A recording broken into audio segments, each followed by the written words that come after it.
NMCG से approved है। तो ये तुमको 8 साल में ध्यान आ रहा है ये अप्रूव्ड है? ये तेरे को 8 साल में ध्यान आ रहा है ये अप्रूव्ड है? क्यों गुस्सा कर रहे हैं? एक तो हम यहाँ पे लोगों को मार रहे हो तुम, 8 साल में तुम इसको साफ नहीं कर पाए। आपको कैसा लग रहा है कि लोग मर रहे हैं? अरे तू इसमें डुबकी लगा चल अभी। किस में? ये केमिकल एफडीए इसमें ये केमिकल एफडीए अप्रूव, ये यूएस एफडीए से अप्रूव है। इसको तुम्हारे सर पे डाल दूं ये केमिकल? इसको एनएमसीजी ने भी अप्रूव किया है। ये केमिकल तेरे सर पर डाल दूं? तुम यहाँ पे केमिकल डाल रहे हो पानी में और यहाँ पे लोग लगाएंगे डुबकी, ये मैं तेरे सर पर डाल दूं? किसके? ये अप्रूव्ड है यहाँ पे अपना कर रहा है, अप्रूव्ड है। शर्म नहीं आती तुम्हें? शर्म की क्या बात है? ये एनएमसीजी के मिनट्स, एनएमसीजी से अप्रूव्ड है। मैं आपको मिनट्स की कॉपी दिखा रहा हूँ। प्लांट लगा दिया, कर रहा है बकवास यहाँ पे। आपको अगर ऐसा कुछ लगता है तो कंप्लेंट करिए। तू यहाँ पे डुबकी लगा चल।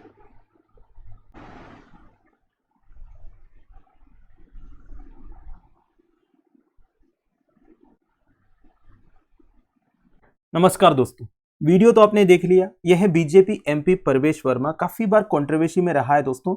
ये अभी दिल्ली जल बोर्ड ऑफिशियल्स के ऊपर गुस्सा हो रहे हैं। गुस्सा होने का कारण यह है, दिल्ली जल बोर्ड ऑफिशियल्स यमुना नदी में कुछ केमिकल्स डाल रहे थे। अब ये केमिकल्स क्या है? ये एंटी फोमिंग एजेंट्स है। बेसिकली यमुना नदी में जो झाग होता है ना, उसे कंट्रोल करने के लिए ये केमिकल्स यूज किया जाता है।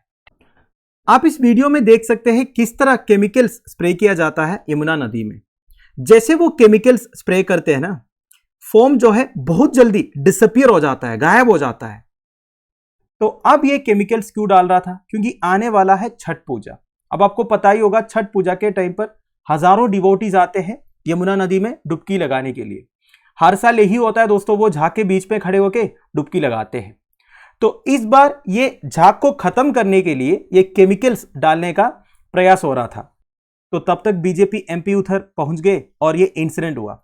वैसे दिल्ली जल बोर्ड ऑफिशियल्स का कहना यह था, ये जो केमिकल्स वो यूज कर रहे थे ना, वो यूएस एफडीए अप्रूव्ड है। मतलब इसे कोई हेल्थ हजार्ड्स नहीं है।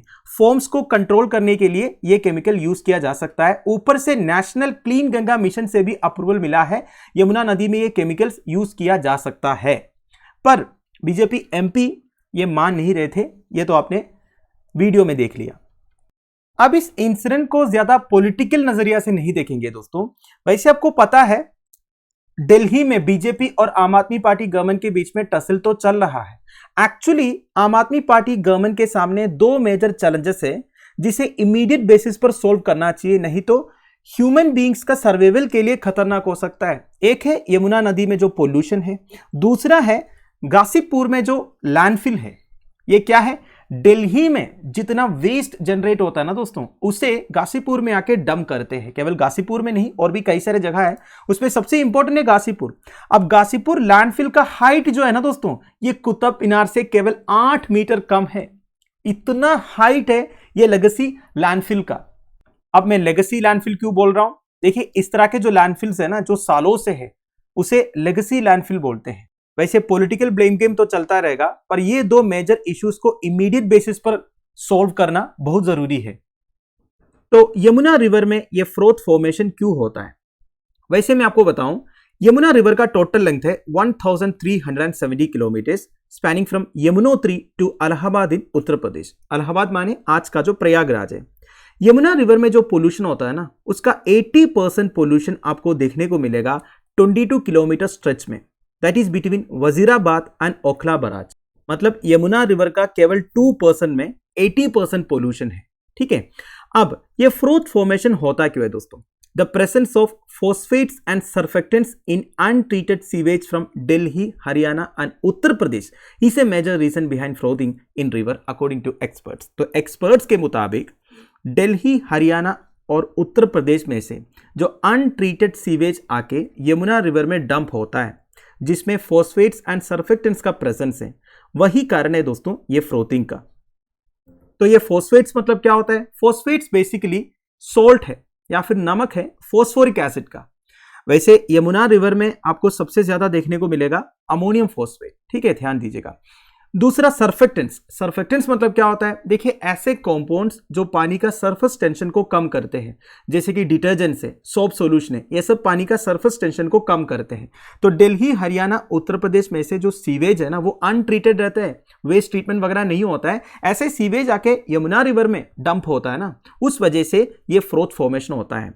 While this two components comprise of 1% remaining 99% is air and water. आप देखिए ये जो फ्रोथ है, झाग है, उसके अंदर 1% फॉस्फेट्स एंड सर्फेक्टेंट्स है, जिसकी वजह से ये बबल क्रिएट होता है। बाकी 99% एयर एंड वाटर। अब ये जो फॉस्फेट्स है दोस्तों, ये डिटर्जेंट्स का मेन इंग्रेडिएंट है जो पानी का सरफेस टेंशन को रिड्यूस करने के लिए यूज किया जाता है।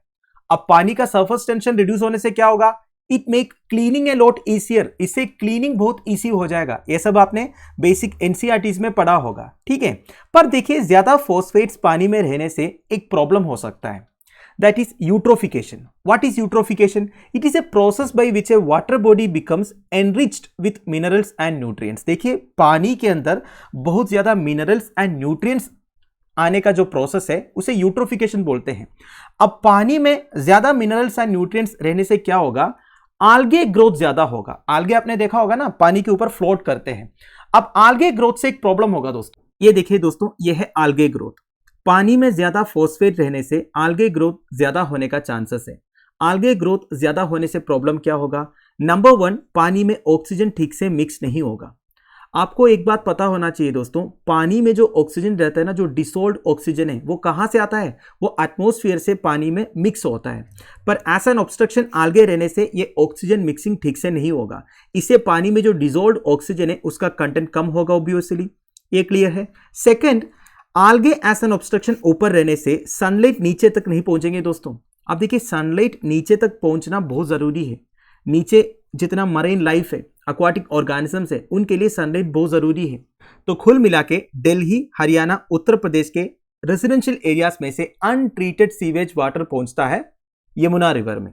अनट्रीटेड सीवेज वाटर का मतलब क्या होता है, देखिए पानी आप यूज करते हो ना, इसके बाद तो वो पानी वेस्ट वाटर बन जाएगा, जैसे कि नहाने के बाद, बर्तन धोने के बाद, कपड़े धोने के बाद। ये जो पानी है ना, इसे डायरेक्टली छोड़ दिया जाता है यमुना रिवर में, वेरास उसे ट्रीट करना चाहिए वेस्ट ट्रीटमेंट प्लांट्स के थ्रू।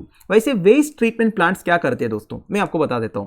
सबसे पहले वेस्ट वाटर में जितना सेडिमेंट्स है या फिर सिल्ट है उसे अलग करना पड़ेगा। दूसरा, पानी का पीएच वैल्यू मेंटेन करना पड़ेगा। पानी का पीएच वैल्यू कितना है, 7 है। अगर 7 से नीचे है तो पानी एसिडिक है, 7 से ज्यादा है तो पानी अल्कलीन है। तो अगर पानी एसिडिक है उसमें अल्कलीन कंपाउंड्स ऐड करना पड़ेगा और उसका पीएच वैल्यू 7 मेंटेन करना पड़ेगा। अगर अल्कलीन है तो उसमें थोड़ा सा एसिडिक कंपाउंड्स ऐड करना पड़ेगा और क्या करना है, पीएच वैल्यू 7 मेंटेन करना है। तो ये सब होता है बेसिकली वेस्ट ट्रीटमेंट प्लांट्स में। अगर वेस्ट ट्रीटमेंट प्लांट्स नहीं रहेंगे, सीधा सीधा वेस्ट वाटर को छोड़ दिया जाएगा, तो इसी तरह प्रॉब्लम्स क्रिएट होगा। अब ये जो वेस्ट वाटर का सोर्स है ये केवल रेजिडेंशियल एरियाज नहीं, इसके अलावा इंडस्ट्रियल एफ्लुएंस भी पहुंचता है दोस्तों यमुना रिवर में जो अनट्रीटेड है। देखिए, the pollution from sugar and paper industries in Uttar Pradesh that travel through the Hindon canal also causes pollution in Yamuna. तो देखिए उत्तर प्रदेश में काफी सारे शुगर इंडस्ट्रीज है, पेपर इंडस्ट्रीज है, उधर से जो एफ्लुएंस है दोस्तों वो हिंडोन कैनाल के थ्रू यमुना रिवर में पहुंचता है। So this is also a reason for pollution in Yamuna river. एक गवर्नमेंट डाटा ये कहता है 24 out of 35 sewage treatment plants जो है नेशनल कैपिटल में प्रिस्क्राइब्ड स्टैंडर्ड्स मीट नहीं करते हैं। मतलब उधर से जो वेस्ट वाटर ट्रीट होता है वो प्रॉपर तरीके से नहीं होता है। ये गवर्नमेंट डाटा है, ठीक है। नाउ इसे हेल्थ हजार्ड्स क्या क्या हो सकते हैं दोस्तों, देखिए शॉर्ट टर्म एक्सपोजर से स्किन इरिटेशन एंड एलर्जीज हो सकते हैं। मतलब अगर आपने एक बार डुबकी लगाया तो आपको स्किन इरिटेशन हो सकता है, एलर्जीज हो सकता है। अगर आपके शरीर के अंदर चला गया, थोड़ा सा आपने पी लिया गलती से, तो गैस्ट्रो इंटेस्टिनल प्रॉब्लम्स हो सकता है, टाइफाइड भी हो सकता है। लॉन्ग टर्म एक्सपोजर से क्या हो सकता है दोस्तों, बेसिकली जो इंडस्ट्रियल पोल्यूटेंट्स है ना, उससे अगर आप लॉन्ग टर्म एक्सपोजर हो जाता है तो neurological issues and hormonal imbalances भी हो सकते हैं। तो दोस्तों दैट्स इट। अगर इस पर्टिकुलर इंसिडेंट के बारे में बात करें तो फिर से मैं वही बोलूंगा दोस्तों, बोलने का तरीका सही होना चाहिए, चाहे वो पॉलिटिशियंस का हो या ब्यूरोक्रेट्स का हो। अब इस पॉलिटिशियन को इस ब्यूरोक्रेट के ऊपर चिल्लाने से क्या फायदा है, ये अपने मन से थोड़ी ना कुछ कर रहा है, इनको भी कहीं से ऑर्डर मिला होगा कि ये यूज करो। अब पॉलिटिशियंस अपना नंबर बनाने के लिए और मीडिया अटेंशन के लिए इस तरह के नाटक करते रहते हैं, इररेस्पेक्टिव ऑफ पॉलिटिकल पार्टीज। कोई भी पॉलिटिकल पार्टी के लीडर्स इसमें पीछे नहीं है, वो अलग बात है। पर एक बात मैं जरूर कहना चाहूंगा दोस्तों, दिल्ली जल बोर्ड की तरफ से अभी ये जो एक्शन चल रहा है बेसिकली फ्रोथ कंट्रोल करने का, ये केवल एक टेम्पररी सॉल्यूशन है कि नहीं? रूट कॉज को आप सॉल्व नहीं कर रहे हो। रूट कॉज क्या है? एक्चुअली जो अनट्रीटेड वेस्ट वाटर पहुंच रहा है यमुना रिवर में, चाहे वो इंडस्ट्रियल एरियाज में से हो या रेजिडेंशियल एरियाज में से हो, तो आपको ये इंश्योर करना पड़ेगा सारे जो वेस्ट वाटर है वो ट्रीट होने के बाद रिवर में पहुंच जाए। इसके लिए आपको सीवेज ट्रीटमेंट प्लांट्स और इंस्टॉल करना होगा। जितने सीवेज ट्रीटमेंट प्लांट्स ऑलरेडी है उसे ऑपरेशनल करना होगा। अब पानी पोल्यूट होने के बाद जो झाग निकल रहा है उसे गायब करके क्या फायदा? तो पॉलिटिकल लीडर्स को नहीं, लोगों को प्रोटेस्ट करना चाहिए। एक साफ सुथरा एनवायरनमेंट सबका फंडामेंटल राइट है। तो इस बारे में आपका क्या ओपिनियन है, आप मुझे प्लीज कमेंट बॉक्स में बता दीजिएगा। Thank you for watching, bye bye, have a nice day.